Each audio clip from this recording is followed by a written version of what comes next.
Walk into a store today and it feels like you have endless choices, right? Different brands, different prices, different options everywhere. But what if most of those choices aren't really choices at all? And what if at the same time, everything seems to keep getting more expensive, but your money just doesn't seem to go as far as it used to?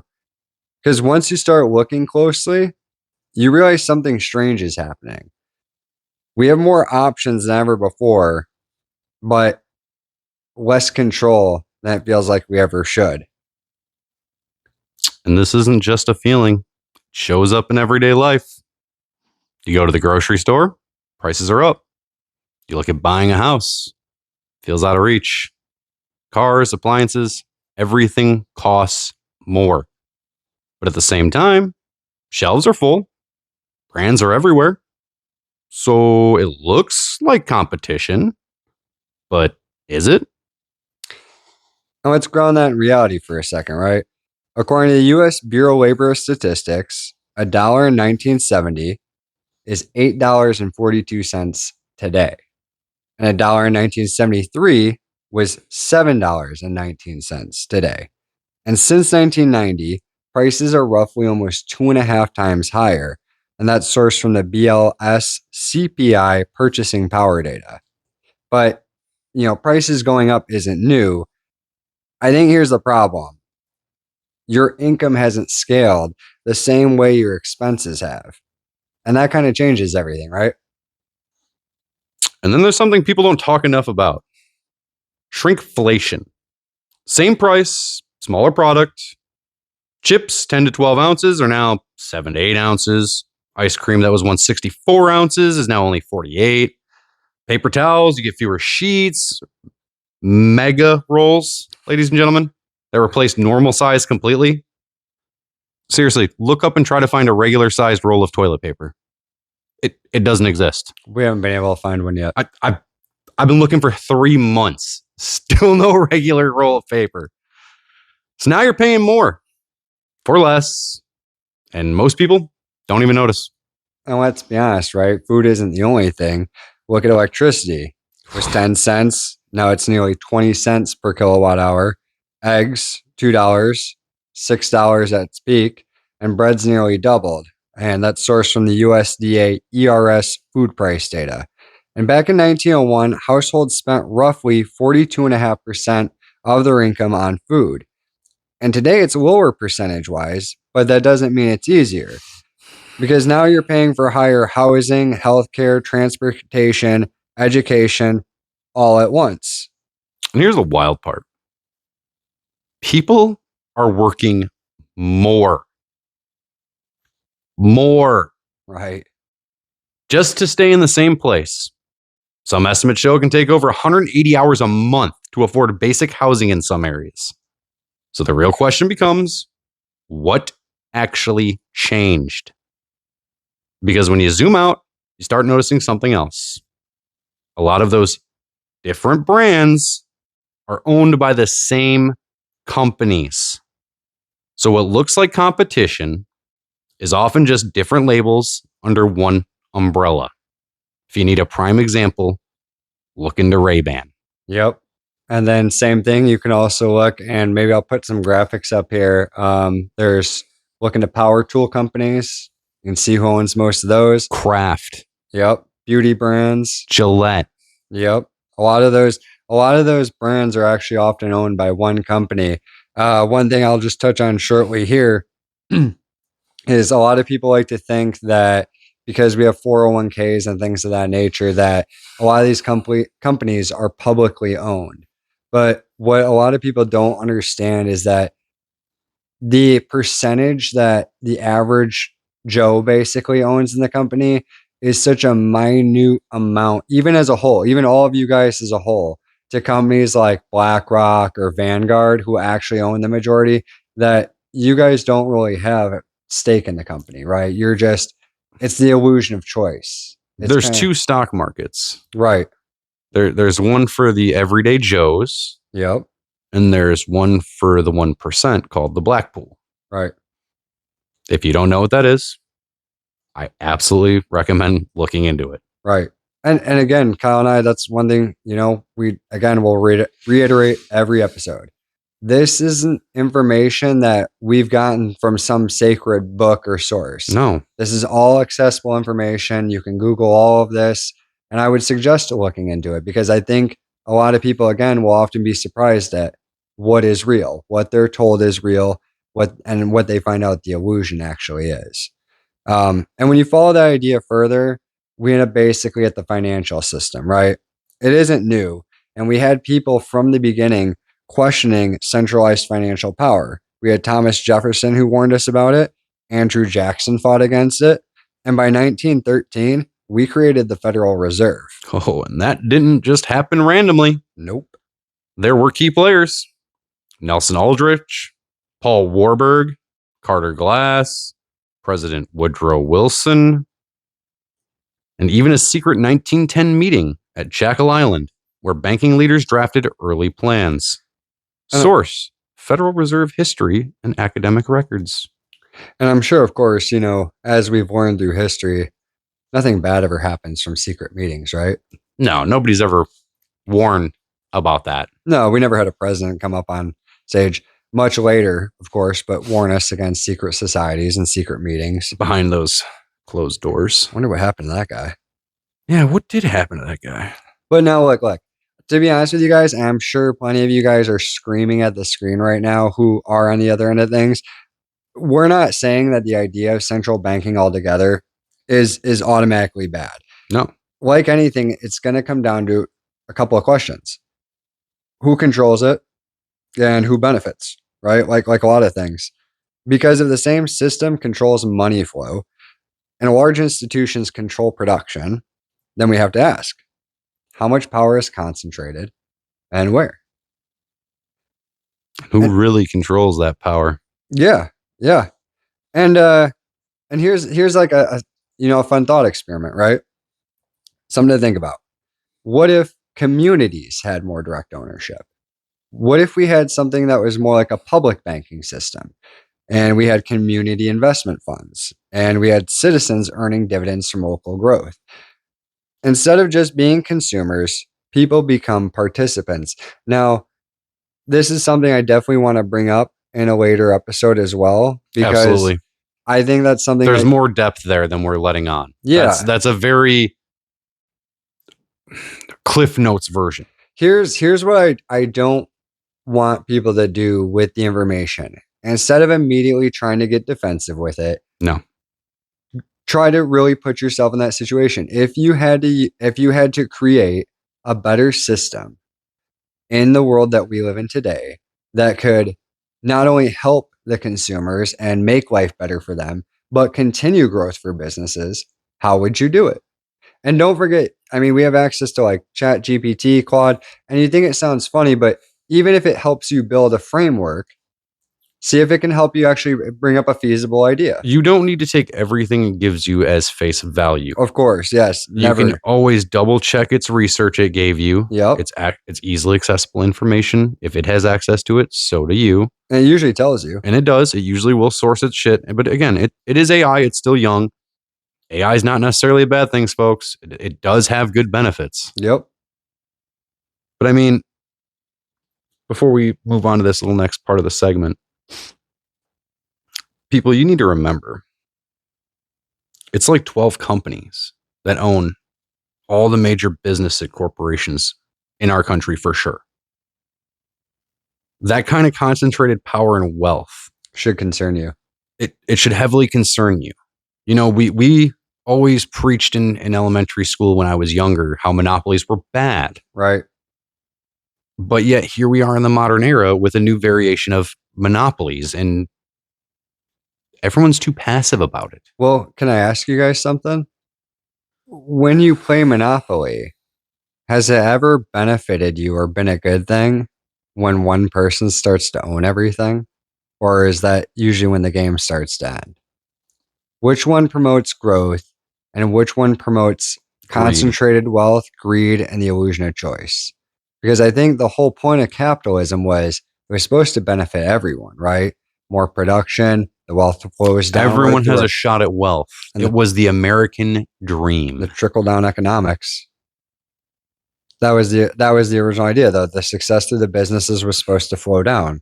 That was supposed to be Sure. what they sold everyone on. Yeah, that's what they sold everyone on it. All right. But again, we could also say, if you look at the idea of if things were run differently, that's not an impossibility. Oh, absolutely. If you had the perfect system and it went as it's supposed to, then yeah, everyone would have saw the benefits of that. But because there's too many corruptible things, you're not going to have that. Pause real quick.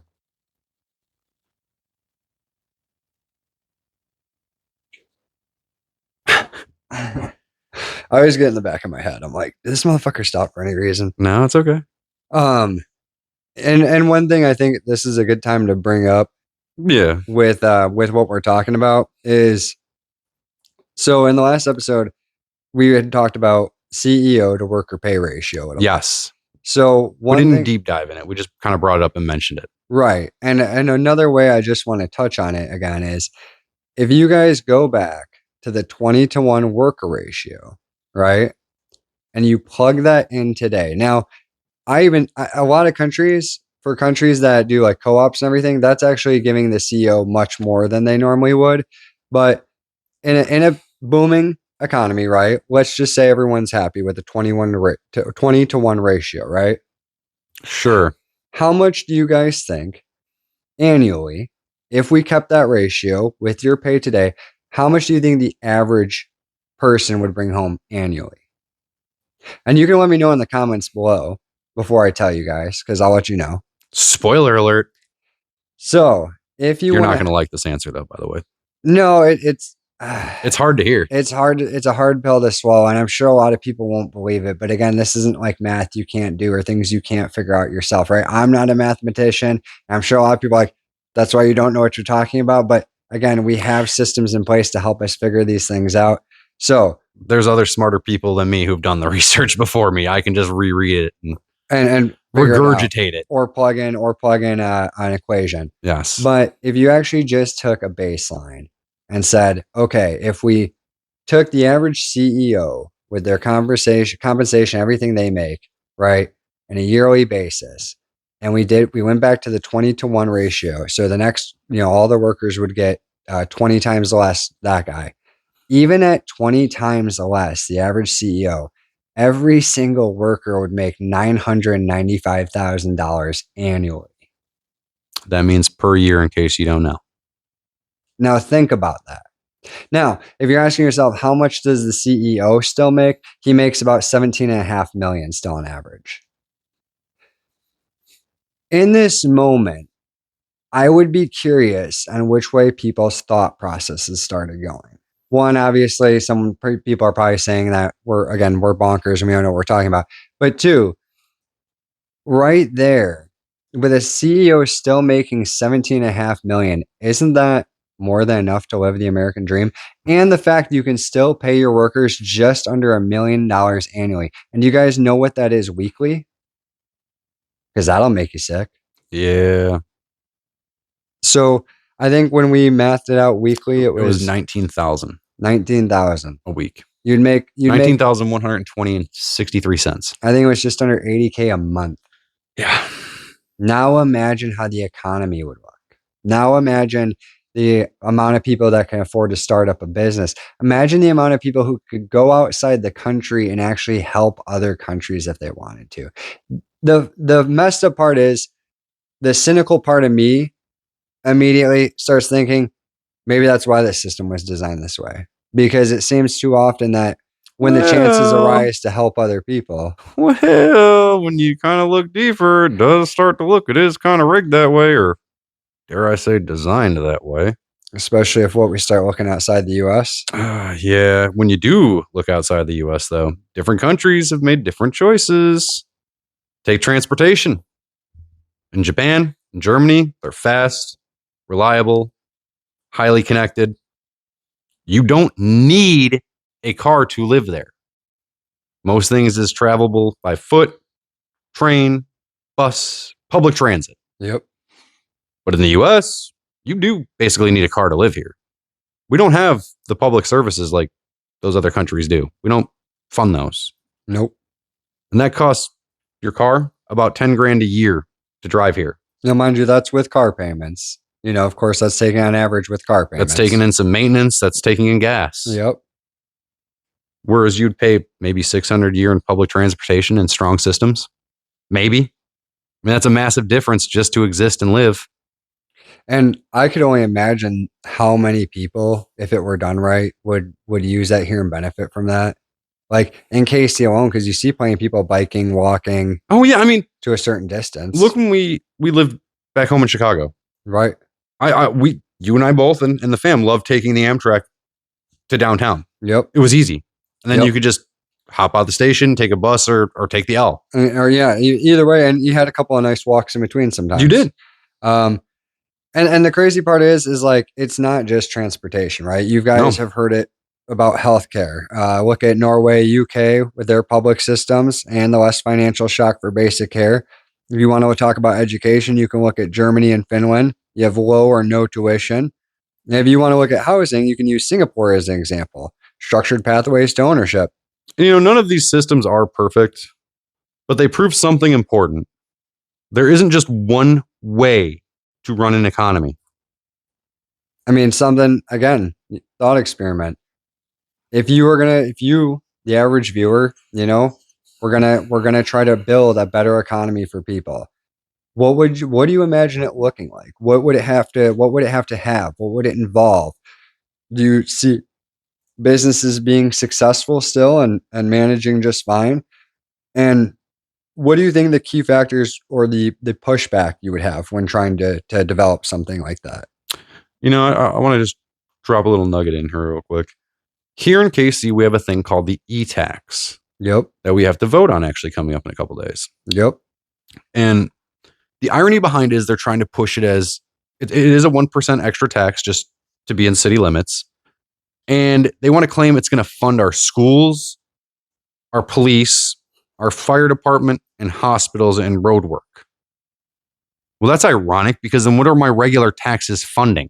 Because I'm sure plenty of you guys see how many potholes constantly form in Kansas City, how long it takes them to fix anything. And you have to ask yourselves, at what point do we say, look, Kyle and I will always tell you that taxes are important for infrastructure. Yes. But it comes to a point of being like, okay, how much taxes are we really paying in total? And when do we actually get to see? I think there needs to be some kind of report presented to us, the people, because we never seem to be able to see a lot of these benefits.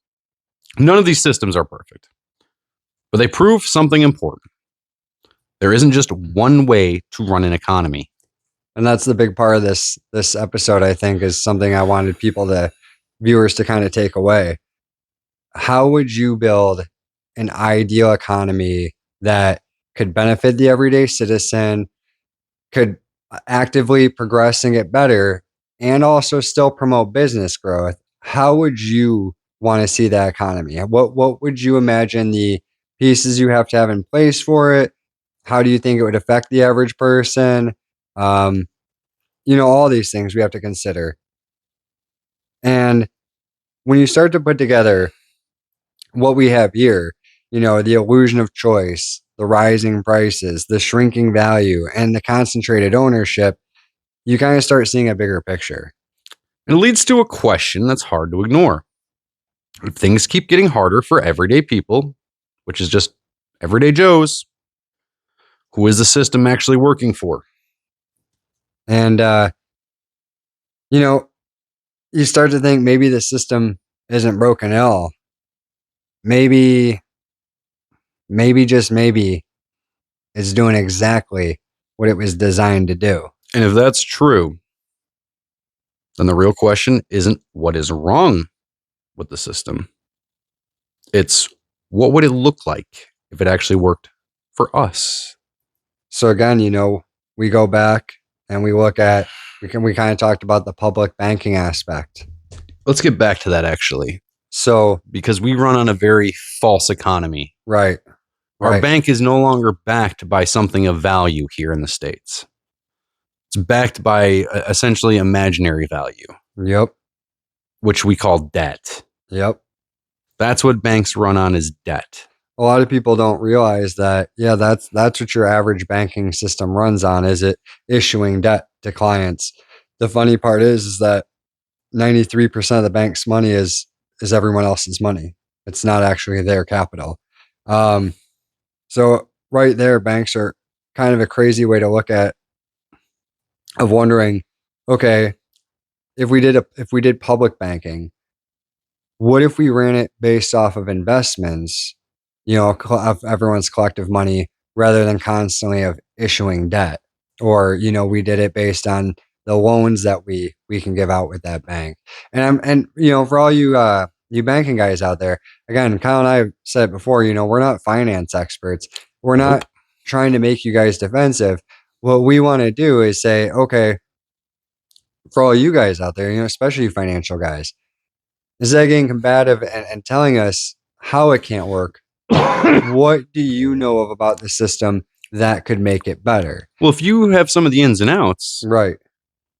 how I want you to think about if this is our viewpoint from it, and you may have a different one of the opposite perspective. Where's your compromising middle ground?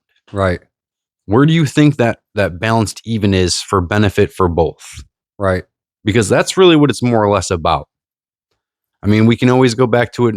We brought up in other videos, currently like we're in a 20-to-1 ratio, or it was a 21 ratio for CEO to average wage pay. It was back in like what we would call, the workers would call, the golden era. The golden era, yeah. And then now you have it's all the way up to in some gaudier systems, and mind you, this is not the average one, but there are places where that ratio gets up to like 629 to 1. But even on average, it's up almost like 396 to 1 of what your CEO makes compared to the average worker. And that shouldn't be. That's ridiculous. Because it comes down to the same thing. Our economy, if you think our economy is based on the stock market, that's silly. Because again, there's two stock markets. Yep. There's our stock market we see on the everyday, and there's the ones that all the 1%'s a part of, which is the black pool where the real money gets moved. Yep. You get pennies on the dollar, they get, tens of thousands of dollars on the fucking whatever, the share.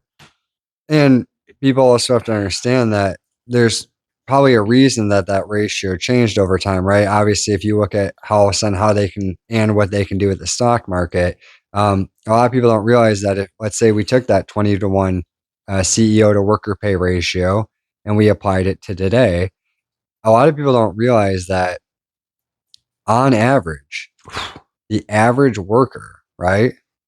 If we went back to the 20-to-1 ratio, the average worker would make $995,000 a year. And in case there's some of you guys out there who are wondering, what about the poor CEO? Have no fear. The poor CEO is still going to make about $17.5 million a year. Now, in my opinion, that's still outrageous. Yeah. Yeah, we've seen other countries that actually would never accept that rate. I would rather see even here a 3-to-1.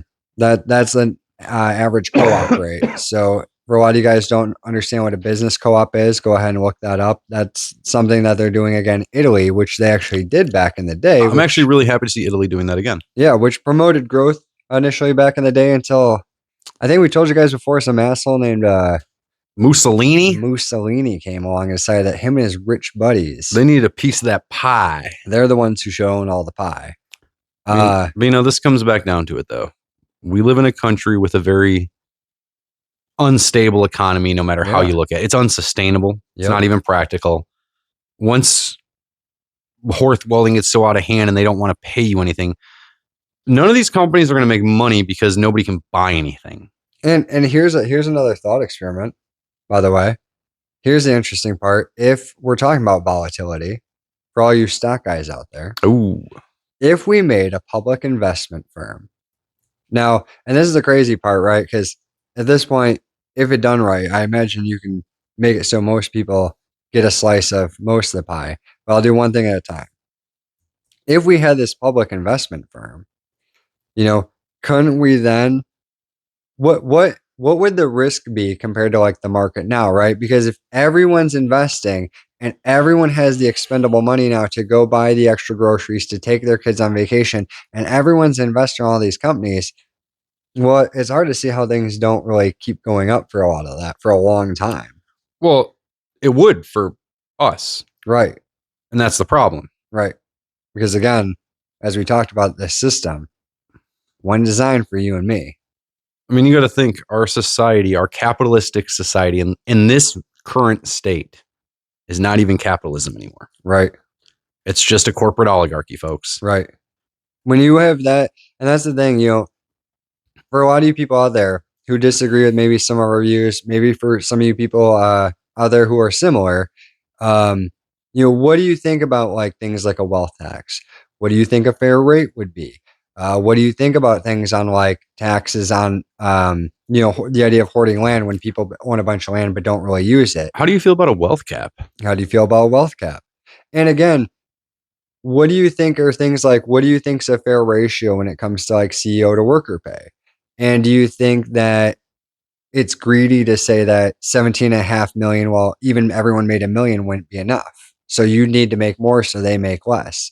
Are there people out there who think like that? We want to hear from you guys. And you remember, we're not talking about the guys making like $100 million a year off your company. No, not definitely. No, we're talking about the multi-billion-dollar corporations that run this country like fucking Monopoly. Those guys. The 12 corporations that own all the smaller ones underneath it. And trust me, I understand a lot of you guys, the initial reaction is, again, especially when it comes to like the stock market, right? Hopefully you've stuck with us here.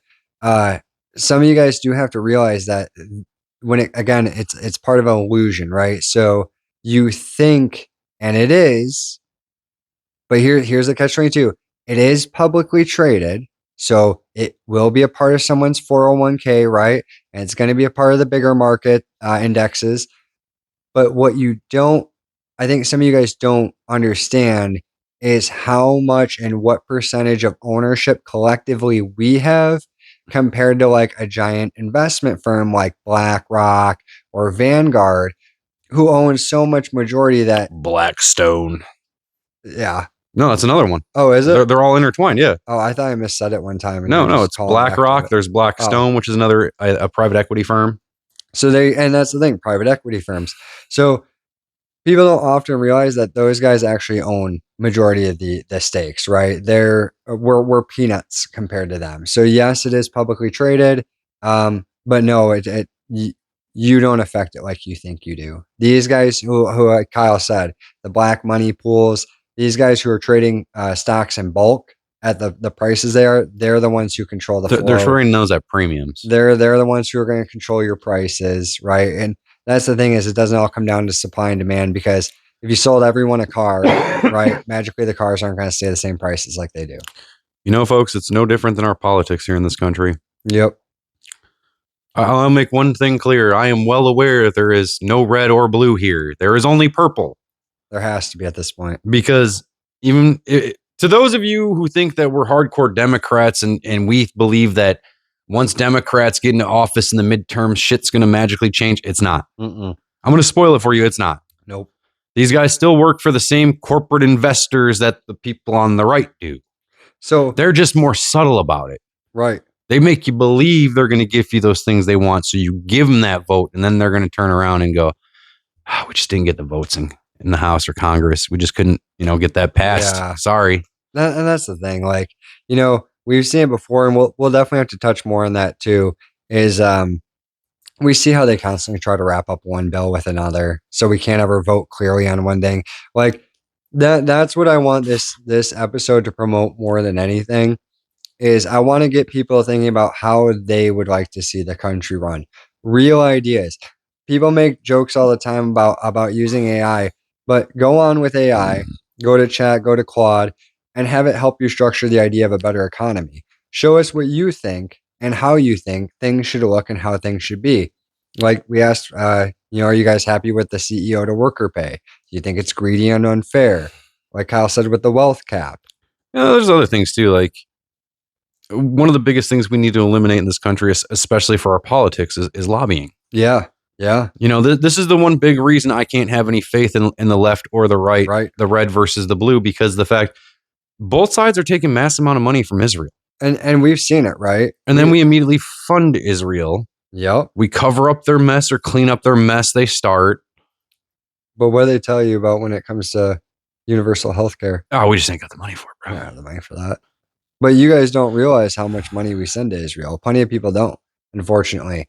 And again, like for plenty of people who want to defend Israel, look, you can go look at a lot of other countries' view on Israel. Okay, I'm sorry to tell you that a lot of it's been propaganda that we should want to help Israel. A lot of other countries understand that they very much act in a terrible, awful way that they would never help them, and They're the kid who cried wolf. too many times. That's all they ever do. Yep. And Look into their founding, folks. right, so if we go back and look at centralized banking, who wanted centralized banking? Oh, the Rothschilds. Yeah. And Who represented those people? oh, Epstein. And who did the Rothschilds help out originally back in the 1940s? Well, they formed Israel. Yeah. And who represented Israel? Epstein. There's that guys- guy again. He's back. Hey, he's back. Do you guys see how It's ridiculous. it's ridiculously connected too? And don't get me wrong, you can say a lot of it's speculation, allegations, but there's plenty of things there, like we've seen the emails of Epstein openly admitting that he represents the Rothschild family. And let's be real. If those emails are right there and the rest are hidden, I think we all know why. Yep. I'm not going to say nothing because it's all allegations, but I'm pretty sure we can figure out why. Yep. So when it comes to next episode, we're going to try to continue to bring out more realities about the economy because I think there's a lot of people out there who don't really understand the depths of how things actually work. Again, I'm not an economist. I'm not a finance guy. And we're always happy to hear from people who are. No, but I am the guy that goes to the grocery store, has to go buy That's shit from the right. store. Buy gas, you know. Just like the rest of you. Yeah. And so, again, look at other countries. Sit down with Chad or Claude. Try to build your own economy. Not just that, just look into them yourselves too. Look into how some of these countries operate. Like, I'll be the first to tell you, I'm well aware Europeans pay a higher tax bracket than we do.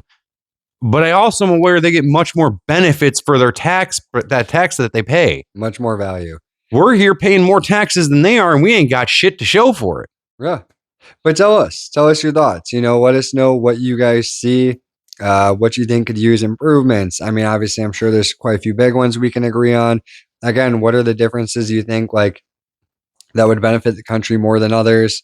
And what do you think we need to do as a whole, as a country, to start moving in the right direction? Obviously, if you're someone like us, we think the system is obviously one designed against us, which then makes it broken to us. I don't think it was always designed against us. I think as soon as it got manipulated, then it was immediately made against the average people. And I'm done with that system. It don't work for me. We've shown you guys some bricks on how this wall's kind of been put up to block the people from the American dream, right? We kind of told you a little bit about Jack Welch. We've touched on how we think trickle-down economics basically destroyed things. And again, look at those time periods of when these people were around. Look at the CEO to worker pay ratio, and look how worker rights started to change, and look how perspectives on unions changed, and all these things, because it all adds up. And if any big business CEO happens to see this, I just want to say, quit saying everyone's fucking lazy. Nobody wants to work. Yeah. You know what the only people who don't fucking work do? They're the ones who go and cry about how nobody does any fucking work.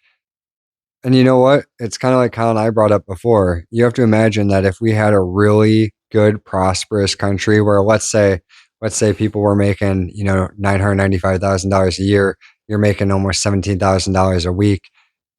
At that point, you can pretty much afford retirement pretty early and work becomes optional. So at the end of the day, when people have money, they're content and they're able to live their lives without needing to be at work for, 8 to 16 hours, depending, because some places will let you work doubles, right? What do you think those businesses would look like? And how do you think they would have to approach employment compared to an economy that's designed to make workers have to struggle to get a job? Most crime occurs because of struggling communities with no good jobs that pay fair wages. But what's that let companies do? You better be on welfare because we just can't afford to pay you this much money. And it's no different than monopoly. We need a tax break. Yeah, but it's no different than monopoly and monopolies, right, guys?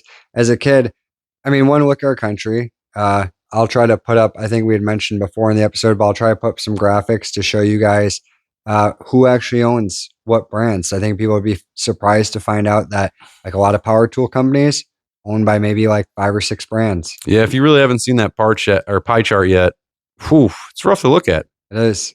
And that's not just right. I got ones for food and food brands as well. You guys would be surprised to find out that maybe like, 16 companies own pretty much It's 12. 12 companies 12. own every other food company in the nation. Yeah, and again, I'll try to post up some graphics here while we're talking about it. But again, look at the world that we live in and look at like games like Monopoly, right? When you got to the end of Monopoly and one person owned it, what happened? End of the game. They controlled all the pricing and pretty much could just price you out into the game. And kind of look what's happening here in the US, right? Especially with housing. I mean, it's so fucking ridiculous that no one can afford it. The crazy part is though, hey, think about this. If we kept that 21 to CEO worker, hey, housing market wouldn't be an issue. Hey, I'll just leave this little note here. In our society where we're at right now, the fact that we aren't sustainable, Right. I would give it maybe 50 more years. Yep. Before nothing. Collapse. Absolute collapse at best. Yep. Because it's going to get to a point where each generation is not going to want to work harder and harder. And the issue with like a lot of companies is they want to set these goals every year, right? But a lot of these goals aren't realistic. For example, here's small math. If I have an economy where you can barely afford stuff, how can I possibly, as a company, for example, afford to produce so many cars when I'm hardly selling them and then set the goal to sell more cars next year when the economy gets worse? Who's buying? You can't squeeze the same people harder and harder and keep taxpayers for this, taxpayers for that. Let's dip into Social Security. We can't let the government do that and companies lobby for them to do that. Eventually, they're going to squeeze us so hard, we just can't afford anything. And mind you, we're literally talking, this is no different than one rich guy standing in front of 100,000 people and going, I could easily cover this and make this easier on all of you, but I need even more money. Aside from raising that 20-to-1 ratio to like 296 or 396 to 1, I also need to squeeze you for more money to pay for this also. Because despite like my trucks damaging the roads, I can't pay for that. Y'all are just lazy. You need to work harder. I'm putting in 390 times more work than you are. Yeah. You guys see the issue here? But it just doesn't add up. It don't work. So that's episode 7. What is real? What is real? So thank you guys for joining us. If you guys made it to the end, you are incredible. Thank you guys so much. We appreciate that. If you liked what you heard, well, subscribe.